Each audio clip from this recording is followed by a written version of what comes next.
Okay, so here we have a cable chest fly setup.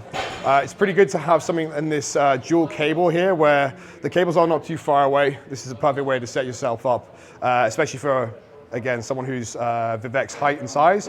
Perfect. So where we're setting the cables is going to be dependent on what area we're going to stress in the chest. If I wanted him to have more of a lower chest emphasis, I will set these higher for him to press downwards. If I wanted more of an upper chest emphasis up here, I'd have to align that cable alongside the upper chest, which the fibers are going this way. In which case, I set them right to the bottom, where his angle of his arm will come up and across. Right now, we're going to go in the middle. So to set this up, I'm going to ask Vivek to take a step forward. He's going to make sure that that chest is up, shoulders are down and clamped in. This is to make sure that we're stable throughout the entire shoulder area. Now, what we also want to make sure is that when we come back, we have a slight bit of bend in the elbow.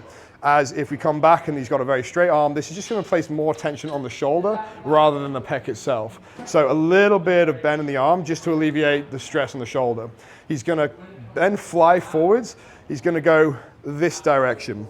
Again, we did the same with the pec deck where we don't want to have Vivek doing a fly where he bends his arms at the front. This is not helping him get any more tension. We want to aim to get his biceps as close into the center of his body as possible to shorten that pec as much as possible.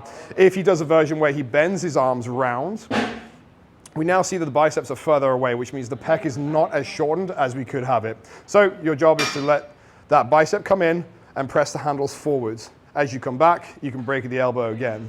Main things we see going wrong is people setting this cable in the wrong position. Right now you can see that the angle of the cable is in the same angle as his forearm. So this will align the tension perfectly.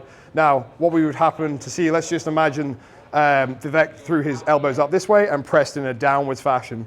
We can see that that cable is not aligned with his arm angle, which means the tension is misplaced and he has to set those up much higher for that.